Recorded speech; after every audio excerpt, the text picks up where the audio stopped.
Qunut subuh ini tidak ada contohnya dari Rasulullah sallallahu alaihi wasallam. Ya. Perhatikan ya ikhwani fi din azakumullah. Rasulullah sallallahu alaihi wasallam hadis Anas yang mengatakan kana sallallahu alaihi wasallam yaqnutu fil fajri hatta faraqal haya. Rasulullah sallallahu alaihi wasallam qunut pada salat subuh sampai meninggal dunia. Ini hadisnya lemah. Hadisnya lemah. Yang benar adalah hadis Anas yang tadi kita sampaikan, bahwa Rasulullah sallallahu alaihi wasallam qunut selama 1 bulan berturut-turut mendoakan pada salat zuhur, maghrib, salat zuhur, asar, maghrib, isya, subuh, mendoakan suku-suku yang membunuh apa? Dai-dai yang diutus oleh Rasulullah sallallahu alaihi wasallam. Ini hadisnya sahih. Kemudian coba kita pikirkan, seandainya Rasulullah sallallahu alaihi wasallam qunut setiap subuh sampai meninggal dunia, ya, pasti makmum yang di belakang ini akan menghafal doa-doanya itu. Tidak mungkin Rasulullah mengangkat tangannya kemudian berdoa dengan suara yang jahar, diangkat tangannya dengan suara yang jahar lalu tidak dihafal oleh makmum-makmumnya. Tidak mungkin. Dan Rasulullah SAW doanya itu divariasikan, ya, terkadang bunyinya begini, terkadang doanya ini, terkadang doanya begini, terkadang doanya begini. Seperti contohnya apa? Du'aul iftitah. Banyak sekali apa? Bentuk-bentuknya. Demikian juga kalau seandainya Rasulullah SAW setiap hari dia qunut subuh, pasti doanya itu bervariasi, berbeda-beda. Kalau itu terjadi, pasti sahabat-sahabat yang meriwayatkannya kepada kita banyak. Ya, sahabat ini meriwayatkan doanya begini, sahabat ini meriwayatkan doanya begini, sahabat ini meriwayatkan doanya begini. Tapi yang kita lihat, setiap subuh dia baca Allahumma hdina fi man hadait wa afina fi man afait, dan seterusnya. Ini bukan doa qunut subuh, ini adalah doa qunut witir. Ya, yang dibaca setiap subuh itu qunut witir. Antum tanyakan dia, ya, mana doa qunut subuh itu? Kalau Allahumma hdina fi man hadait itu adalah doa qunut witir, wa afina fi man afait, dan seterusnya. Ya, tidak mungkin Rasulullah SAW sampai meninggal dunia. Berapa tahun itu jadinya? Rasulullah SAW umur dakwahnya berapa tahun? Sekitar berapa? 20 berapa? Itu berapa kali salat subuh jadinya itu? Banyak kali.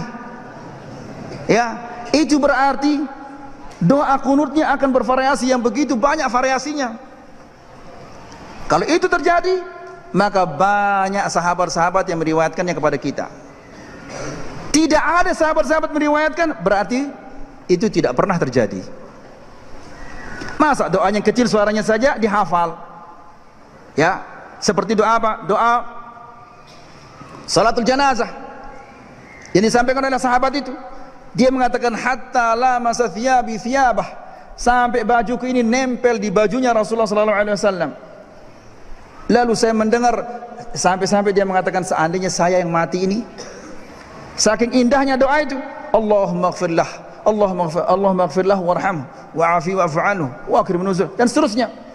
Doa yang kecil suaranya itu dihafal.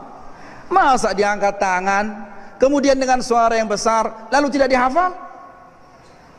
Enggak mungkin. Ini menunjukkan bahwa itu tidak pernah terjadi. Wallahu ta'ala alam. Semoga apa kita sampaikan ini bermanfaat.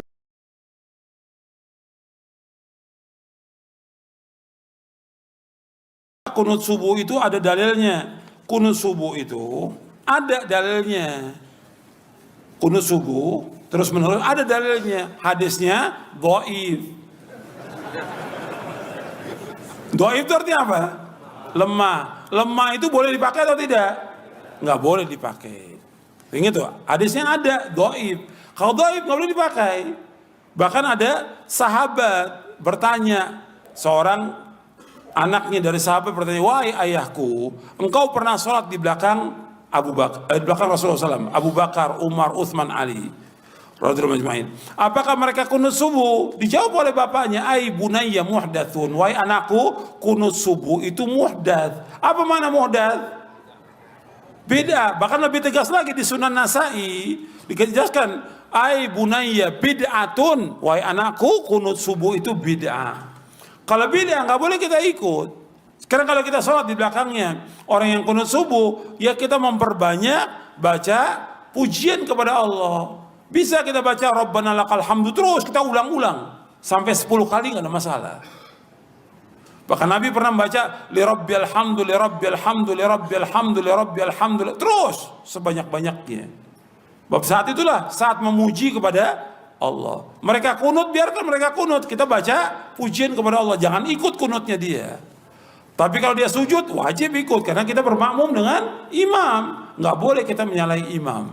Tapi ketika dia berbuat bid'ah nggak boleh kita ikut bid'ahnya. Jelas? Jadi ini udah masalahnya sudah jelas. Jangan nanti dibilang lagi ini kan masalah khilafiyah, masalah ijtihadiyah. Kalau bid'ah nggak ada ijtihadiyah, udah bid'ah ya bid'ah. Nanti dibawa lagi hadis yang nggak ada asalnya, ikhtilafu ummati rahmatun, ikhtilaf umatku rahmat. Kalau gitu kita balik, bersatunya umatku adalah azab. Nggak terima dia, karena ini memang nggak ada asalnya hadis ini, ikhtilaf nggak ada asalnya, nggak ada dari Nabi, nggak ada dari sahabat, nggak ada asalnya sama sekali.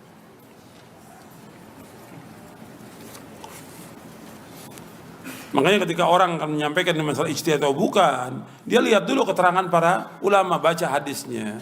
Jangan disampaikan kepada umat ini ijtihadiyah, udah jelas itu bid'ah, kok disebut ijtihadiyah. Nanti semua orang bilang, saya melakukan bid'ah ijtihadiyah. Yang buka siapa? Yang buka pertama kali, ya ustadz juga ini, doktor-doktor. Dia bilang ijtihadiyah, artinya apa? Yang lain ngikut, ini kan ijtihadiyah. Beda ijtihadiyah, semua ijtihadiyah lagi. Dalil ada kok. Fa in tanaza'tum fi syai'in farudduhu ila Allah wa Rasul in kuntum tu'minuna billahi wal yawmil akhir. Dzalika khairun wa ahsanu ta'wila. Dalam surah An-Nisa ayat 59. Jika kalian berselisih tentang sesuatu dalam masalah agama, kembalikan kemana? Kepada Allah. Kepada mana? Quran. Kemudian kepada sunnah. Kembalikan. Lihat. Kalau nggak tahu juga, ya tanya kepada yang lebih berilmu. Fas'alu ahla dzikri in kuntum la ta'lamun. Jadi semua itu harus kembali kepada dalil dan keterangan. Kita belajar agama ini sumbernya dalil Quran dan Sunnah. Jangan kemudian mengikuti orang banyak. Jangan. Tentang kunut, Nabi mengajarkan kunut, ada yang mempraktekkan, ada yang tidak. Beda ambil kesimpulan. Sebagian sahabat tidak kunut, Anas tidak kunut, tapi Ibnu Umar kemudian kunut, dua-duanya sahabat. Turun ke bawahnya, kemudian ada yang praktekkan, ada yang tidak. Imam Abu Hanifah tidak kunut, Imam Malik kunut, kunutnya sir sebelum ruku. Imam Syafi'i kunut, kunutnya jahar ba'da ruku. Imam Ahmad bin Hanbal ngambil tengah-tengah, kunutnya nazilah saja. Nazilah beliau kunut. Tapi satu dengan yang lain tidak ada pernah mengatakan, itu yang kunut bid'ah, itu jangan sholat di belakang dia. Tidak ada. Kenapa orang sekarang imam bukan, ahli fikih bukan, makmum kadang-kadang, ya? Kenapa jadi pada rame? Dan yang paling berbahaya itu yang repot saya. Yang paling aneh itu ada kalimat-kalimat begini. Ustadz, bagaimana kami sholat di belakang ahli bid'ah? Yang kunut. Bagaimana status kami, kunut atau tidak? Ini aneh, bid'ah itu kan sesat. Tapi fatwanya keluar, ya kalau dia kunut, jangan kunut, antum diam saja. Anda diam saja. Mengambil makna kunut itu bid'ah. Kalau bid'ah sudah jelas sesat. Kullu bid'atin dhalalah. Berarti Anda bermakmum di belakang orang sesat. Tapi yang paling aneh Anda katakan itu orang sesat, tapi Anda katakan boleh sholat di belakang dia. Itu kan lucu menurut saya. Tidak ada kaidah dalam fikih seperti itu. Yang satu salah persepsi menyebut orang ini sesat. Yang kedua boleh sholat di belakang orang sesat, tapi saat sesatnya jangan diikutin. Itu kan aneh itu. Ya. Dan yang paling lebih lucu lagi, Anda menyalahi kaidah sholat. Kata Nabi itu kan, innama ju'ilal imamu liyutamma bihi. Dijadikan imam untuk diikuti. Imam ruku, Anda ruku. Imam sujud, Anda sujud. Jangan imam ruku, Anda sujud. Salah. Imam kunut, Anda ikut kunut di belakang karena imamnya kunut. Kunut imam beda dengan makmum. Dalam hal lafadznya, imam mengatakan Allahumma hdina fiman hadait, Anda katakan amin. Dia mengatakan doanya, Anda mengaminkannya. Beliau berkunut, Anda mengaminkan kunutnya. Masalah Anda mengangkat tangan atau tidak itu perbedaan lain. Tapi Anda ikuti, jangan sampai imam kunut Anda tidak. Allahumma hdina fiman hadait, bid'ah. Wa afina fiman hadait, belalah. Rusak deh kehidupan. Ini apa? Dan saya nggak pernah mendengar yang seperti itu. Ini bukan kaidah namanya.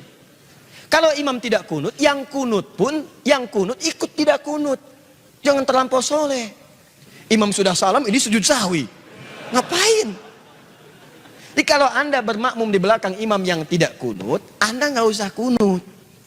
Jangan kunut sendirian. Ini imam sudah sujud begini aja gitu kan. Allahu Akbar, Allahumma hdina fiman hadait. Anda keliru. Sama aja dengan yang pertama tadi. Ya, sama aja. Nah, karena itu teman-teman sekalian, tempatkan sesuatu pada tempatnya yang baik. Kadang-kadang suka salah persepsi juga. Bahasa hadis, Anda harus pelajari dulu bahasanya. Kadang-kadang ada bahasa begini, kadzab. Dalam bahasa standar normal, kadzab itu dusta. Kadzib, dusta. Kadzab, terus-terusan berdusta. Tapi Anda mesti tahu, di bahasa dialek mana itu disebutkan. Bagi orang Hijaz, kalimat kadzib itu artinya khata, salah. Tiba-tiba Anda katakan dusta. Tuh dusta tuh. Yang melibatkan di sini dusta. Kuntu bid'ah. Pengertian bid'ah menurut sahabat dalam persepsi ilmu hadis Anda perlu belajar lagi. Rahmukallah. Teman-teman sekalian, ingat baik-baik. Lihat prinsip ini ya. Sahabat itu akan mengamalkan apa yang disaksikan oleh mereka langsung dari Nabi jika mereka menyaksikannya. Perkara sahabat lain menyaksikan berbeda, itu dihormati oleh mereka, tapi mereka tetap akan mengamalkan apa yang dilihatnya. Contoh, Wa'il melihat Nabi sholat, turun pakai lutut dulu. Abu Hurairah melihat Nabi sholat, turun menggunakan telapak tangan dulu. Mereka paham dua-duanya, bahwa keduanya benar dicontohkan oleh Nabi. Tapi Abu Hurairah tidak akan merubah menggunakan telapak tangan, karena itu yang dilihat dari Nabi langsung. Wa'il melihat dari Nabi langsung, tidak akan dirubah oleh mereka. Makanya ketika ada orang mengatakan, bertanya, ya abati, duhai ayah, saya melihat sekelompok mereka melakukan kunut dalam subuhnya, bagaimana pendapat ayah? Bid'ah. Maksud bid'ah di situ bukan menyalahkan orang kunut, tapi maksudnya saya tidak pernah menyaksikannya saat saya bersama Nabi. Saya jaga amalan saya seperti saya lihat dari Nabi. Mungkin mereka melihat yang berbeda, tapi saya takut karena yang saya lihat tuh yang ini. Sekarang pertanyaan saya, apakah semua saat Nabi menyampaikan tausiahnya, semua sahabat ada di situ? Belum tentu. Nabi di Madinah, yang di Madinah melihat Nabi, yang di Badar tidak. Nabi ke Uhud, yang di Uhud melihat Nabi, yang di Badar tidak. Mustahil Nabi ke Badar, semua orang Madinah ke Badar, kosong Madinah. Mustahil. Makanya kadang-kadang ada ayat turun di tempat ini, yang ini belum mengetahui. Ada hadis disampaikan di sini, yang ini belum paham. Nah, yang melihat di sini itu akan mengamalkan apa yang dilihat. Yang dilihat di sini itu mengamalkan apa yang dilihat. Makanya dalam kasus kunut ada yang mengatakan bid'ah, bukan bid'ah maksudnya. Kemudian, maaf, menilai bahwa perbuatan itu menyimpang dari ketentuan agama, bukan. Maksud dalam hadis ini adalah saya tidak pernah melihat itu sejak saya sholat di belakang Nabi. Makanya kalimat turunannya di hadis An-Nasai, saya sholat di belakang Abu Bakar, saya sholat di belakang Umar, saya sholat di belakang kemudian Uthman, saya sholat di belakang Ali, sebelumnya sholat di belakang Nabi, tapi mereka tidak pernah berkunut. Karena engkau sholat di belakang mereka semua itu saat mereka tidak kunut. Tapi tahukah Anda saat mereka sholat di tempat lain, ada orang yang bermakmum di belakangnya mereka kunut? Itu masalahnya. Jadi disimpulkan oleh para ulama, apa Anda mau mengatakan Imam Syafi'i bid'ah? Wah, kan imam itu manusia, bisa aja salah. Kalau Imam Syafi'i salah, guru Anda salah, saya lebih baik memilih Imam Syafi'i daripada guru Anda. Karena diketahui peluang salahnya lebih kecil dibandingkan dengan Anda sekarang. Itu poinnya, siapa yang lebih dekat kepada Nabi SAW? Syafi'i itu salaf. Salaf itu orang yang hidup di kisaran abad kedua hijrah. Batasnya 200 tahun hijrah, ini salaf namanya. Di atas ini khalaf. Pengikut ini disebut dengan salafi. Imam Asy-Syafi'i lahir 150 hijrah, berarti salaf. Imam Abu Hanifah wafat 150 hijrah, salaf. Maaf, Imam Malik lahir 93 hijrah, salaf. Imam Ahmad lahir 163 hijrah, salaf. Anda lahir berapa hijrah? Berarti Anda bukan salaf. Nah, ketika Anda mengikuti ini semua, maka ini disebut dengan salafi. Saya kadang mau senyum lagi. Ustadz Adi itu bukan Ustadz salaf ya, emang betul. Saya Ustadz kholaf. Karena Ustadz salaf itu Ustadz yang lahir di kisaran tahun 200 hijrah. Kalau saya disebut Ustadz salaf berarti saya Ustadz yang diawetkan sampai sekarang.